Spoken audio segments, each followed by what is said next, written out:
ഒമാനിൽ വാഹനാപകടത്തിൽ തമിഴ്നാട് സ്വദേശി മരണപ്പെട്ടു. നിയമത്തിൽ താൽക്കാലിക ഇളവ്. പ്രവാസികൾക്ക് തൊഴിൽ വിസയിലേക്ക് മാറാൻ രാജ്യം വിടേണ്ട. ഈദുൽ ഫിത്തർ. അറവുശാലകളുടെ പ്രവർത്തന സമയം പ്രഖ്യാപിച്ച് മസ്കത്ത് മുനിസിപ്പാലിറ്റി. ചില പശ്ചിമേഷ്യൻ സർവീസുകൾ താൽക്കാലികമായി റദ്ദാക്കി സലാം എയർ. ഒമാനിൽ നിന്നുള്ള പ്രധാന വാർത്തകളുമായി ഗൾഫ് അപ്ഡേറ്റ്സ് ഒമാൻ തുടങ്ങുന്നു. എല്ലാ പ്രേക്ഷകർക്കും സ്വാഗതം. Gulf updates Oman brought to you by Shahi Foods and Spices, powered by Purushottam Kanji Exchange. ഒമാനിൽ വാഹനാപകടത്തിൽ തമിഴ്നാട് കള്ളക്കുറിച്ചി സ്വദേശി മരിച്ചു. ചിന്നസേലം മാധവശ്ശേരി സൗത്ത് സ്ട്രീറ്റിൽ താമസിക്കുന്ന തമിഴർഷൻ ആണ് മരിച്ചത്. ഒമാനിലെ യൂറോ പോസ്റ്റക് ഇന്റർനാഷണൽ കമ്പനിയിൽ സൂപ്പർവൈസറായി ജോലി ചെയ്തു വരികയായിരുന്നു. ജബൽ അക്തറിൽ നിന്നും നിസ്വയിലേക്കുള്ള യാത്രാമധ്യേ ജബൽ അക്തറിന് താഴ്വരയിലുള്ള സൂക്ക് പരിസരത്ത് വെച്ചാണ് അപകടം നടന്നത്. ഗുരുതരമായി പരിക്കേറ്റ തമിഴരശൻ സംഭവ സ്ഥലത്ത് വെച്ച് തന്നെ മരണപ്പെട്ടു. കൂടെയുണ്ടായിരുന്ന 2 പേർ സാരമായ പരിക്കുകളോടെ ആശുപത്രിയിൽ ചികിത്സയിലാണ്. വിസിറ്റ് വിസയിൽ കഴിയുന്ന പ്രവാസികൾക്ക് തൊഴിൽ വിസയിലേക്ക് മാറാൻ ഇനി രാജ്യം വിടേണ്ട. നിയമത്തിൽ റോയൽ ഒമാൻ പോലീസ് താൽക്കാലിക ഇളവ് ഏർപ്പെടുത്തി. ഗൾഫ് മേഖലയിൽ സംഘർഷം മൂർച്ഛിക്കുകയും വിമാന സർവീസുകൾ പലതും റദ്ദാക്കുകയും ചെയ്ത സാഹചര്യത്തിലാണ് വിസ നിയമത്തിൽ താൽക്കാലിക ഇളവ് അനുവദിച്ചത്. എന്നാൽ ഇത് സംബന്ധിച്ച് ഔദ്യോഗിക അറിയിപ്പുകളൊന്നും ROP ഇതുവരെ പുറത്തുവിട്ടിട്ടില്ല. അതേസമയം വിസിറ്റ് വിസയിൽ നിന്ന് തൊഴിൽ വിസയിലേക്ക് മാറേണ്ടവർക്ക് രാജ്യം വിടാതെ തന്നെ നിലവിൽ അതിന് അനുമതി നൽകുകയും ചെയ്യുന്നുമുണ്ട്. 50 റിയാലാണ് ഇതിനുള്ള ഫീസ്.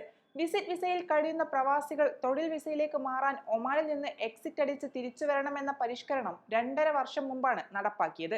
മേഖലയിൽ സംഘർഷം രൂക്ഷമായതോടെ മിക്ക ഗൾഫ് രാജ്യങ്ങളും വിസ നിയമത്തിൽ ഇളവ് അനുവദിച്ചിട്ടുണ്ട്.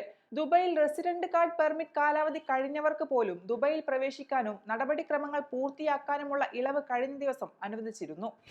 ഈദുൽ ഫിത്തറിന് മുന്നോടിയായി അറവുശാലകളുടെ പ്രവർത്തന സമയം മസ്കത്ത് മുനിസിപ്പാലിറ്റി പ്രഖ്യാപിച്ചു. ഞായറാഴ്ച മുതൽ ബുധനാഴ്ച വരെ വ്യക്തികൾക്കായി അറവുശാലകൾ രാവിലെ 7 മുതൽ ഉച്ചയ്ക്ക് 2 വരെ പ്രവർത്തിക്കും. വ്യാപാര സ്ഥാപനങ്ങൾക്കും കശാപ്പു കടകൾക്കും രാത്രി 7 മുതൽ രാത്രി 12 വരെ സൗകര്യം ഉപയോഗിക്കാം.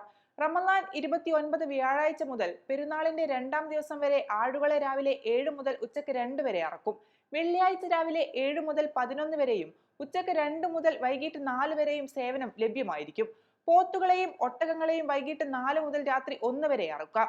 ഈദിന്റെ 3ാം ദിവസം മുതൽ സീബിൽ അറവുശാല രാവിലെ 6 മുതൽ വൈകിട്ട് 4 വരെ പ്രവർത്തിക്കും. പ്രാദേശിക സംഘർഷം രൂക്ഷമായതോടെ ചില പശ്ചിമേഷ്യൻ സർവീസുകൾ താൽക്കാലികമായി നിർത്തിവെച്ചതായി ബജറ്റ് എയർലൈനായ സലാം എയർ അറിയിച്ചു. പല രാജ്യങ്ങളും വ്യോമാതിർത്തിയിൽ നിയന്ത്രണങ്ങൾ ഏർപ്പെടുത്തിയത് വിമാന സർവീസുകൾക്ക് തിരിച്ചടിയായി. Kuwait city, Sharjah, Doha, Dammam എന്നീ നഗരങ്ങളിലേക്കുള്ള സർവീസുകൾ മാർച്ച് 31 വരെ എയർലൈൻസ് നിർത്തിവെച്ചിട്ടുണ്ട്. കൂടാതെ ഇറാൻ, ഇറാഖ്, ലെബനാൻ തുടങ്ങിയ രാജ്യങ്ങളിലേക്കും തിരിച്ചുമുള്ള സർവീസുകളും ഏപ്രിൽ 30 വരെയും റദ്ദാക്കി. യാത്രക്കാരുടെയും ജീവനക്കാരുടെയും സുരക്ഷയ്ക്കും ക്ഷേമത്തിനുമാണ് തങ്ങൾ മുൻഗണന നൽകുന്നതെന്ന് സലാം എയർ അറിയിച്ചു. യാത്രക്കാർക്കായി 24 മണിക്കൂർ ഹെൽപ്പ് ലൈൻ സേവനം ലഭ്യമാക്കിയിട്ടുണ്ടെന്നും അധികൃതർ വ്യക്തമാക്കി. ഗൾഫ് അപ്ഡേറ്റ്സ് ഒമാൻ പൂർണ്ണമാകുന്നു. പ്രവാസ ലോകത്തെ പുത്തൻ വാർത്തകൾ അറിയാൻ ഗൾഫ് മാധ്യമത്തിന്റെ സോഷ്യൽ മീഡിയ പ്ലാറ്റ്ഫോമുകൾ സന്ദർശിക്കാം. ഗൾഫ് അപ്ഡേറ്റ്സ് നിങ്ങളുടെ വാട്സാപ്പിൽ ലഭിക്കുന്നതിന് നിങ്ങളുടെ പേരും സ്ഥലവും 96201150 എന്ന നമ്പറിലേക്ക് വാട്സാപ്പ് മെസ്സേജ് അയക്കൂ. Gulf updates Oman brought to you by Shahi Foods and Spices, powered by Purushottam Kanji Exchange.